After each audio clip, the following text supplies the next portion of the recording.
hidden strategy: US tariffs and the global restructuring of capital.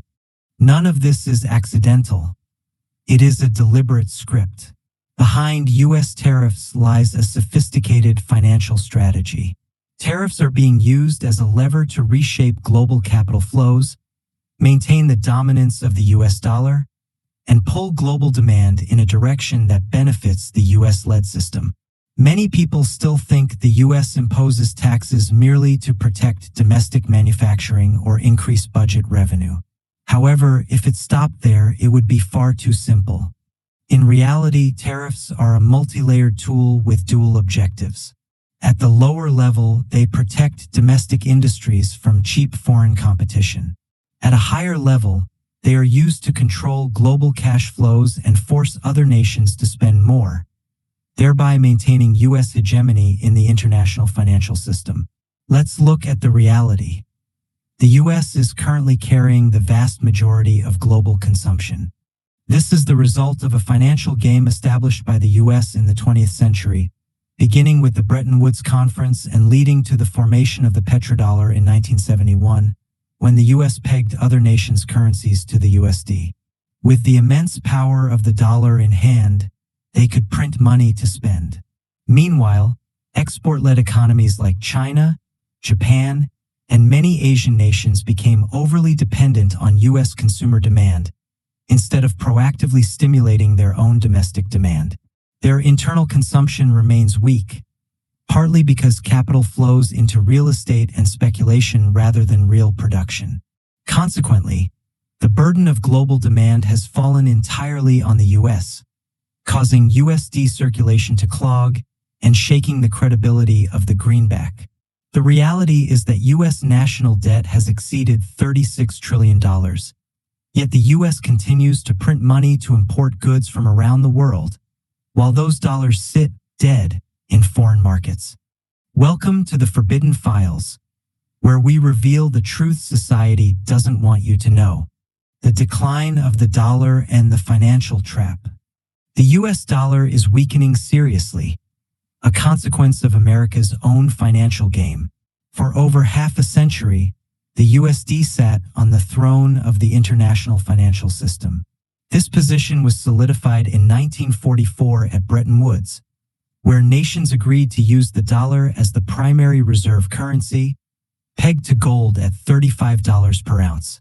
After the Nixon shock of 1971, when President Richard Nixon ended the convertibility of dollars into gold, the system was quickly reshaped by the Petrodollar agreement, forcing oil-exporting nations to price crude in USD.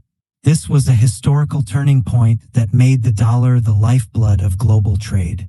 From then on, the US could print money while maintaining its value because the demand for dollars was tied to energy and international transactions. But no party lasts forever.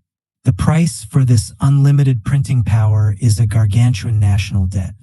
As of mid-2024, US national debt surpassed $36 trillion, exceeding their nominal GDP of approximately $27 trillion. In a historical context, this figure is alarming. In the last 15 years alone, the debt has doubled. This reflects a reality where US growth has largely been based on borrowing and printing rather than actual productivity. The inflation and quantitative easing (QE) policies following the 2008 crisis are clear evidence. To save the market, the Federal Reserve pumped trillions into the system. The short-term result was a stock market recovery, but the long-term consequence is a dollar that relies more on faith than intrinsic value.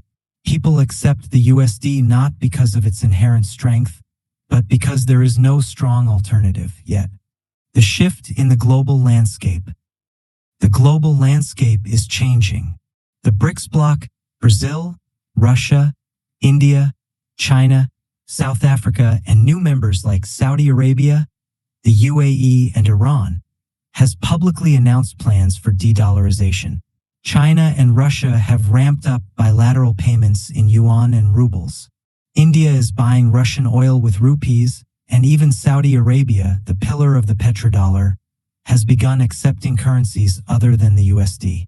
According to IMF statistics, The USD's share of global foreign exchange reserves has dropped from 71% in 1999 to about 58% in 2023, the lowest in nearly 30 years. This is no longer a theoretical signal. It is a reality showing that U.S. influence is being eroded. The clogged cycle of trade. For decades, the USD acted as an anchor. Other nations could print money domestically to stimulate growth because their currencies were backed by the USD. However, the paradox is that instead of using monetary policy to nurture domestic consumption, many economies focused on producing cheap goods to sell back to the US, the world's largest consumer market. Imagine this: the US prints more money, uses it to buy global goods, and containers from Asia and Europe flood into America. Meanwhile, the dollars paid out by the US do not return to the global economy in a healthy cycle. Instead, they sit dead in central bank reserves or leak into speculative traps like real estate and gold. Take Vietnam as an example. Every year, Vietnam earns hundreds of billions of dollars from exports. This foreign currency is mostly bought by the state bank to balance exchange rates and converted into Vietnam dong. Theoretically, this should drive production. But in reality, the money often ends up in real estate. After years of hard work, instead of reinvesting in production, people buy land. Real estate prices skyrocket, creating phantom assets, while the manufacturing sector remains starved of capital. The dollars do not return to the US as demand for goods. They stay buried in BRICS and ghost towns. The strategy of tariffs, a multi-layered weapon. US tariffs are a strategic lever. The trade war has two major goals. First, if you want to negotiate or reduce taxes, you must buy real goods from America. The US is forcing other nations to buy its energy, LNG, high-tech, chips, AI, and agricultural products. For instance, after the Russia-Ukraine crisis, Europe had to increase LNG imports from the US, which now accounts for over 50% of their supply. Second, tariffs force nations to increase domestic consumption. When goods become too expensive to export to the US, these economies must pivot to their own internal markets. China's dual circulation policy is a direct response to this pressure. Investment and soft takeover. If tariffs are the stick, investment is the carrot. When tariffs force countries to pivot inward, their need for technology and capital rises. This is when the US moves in.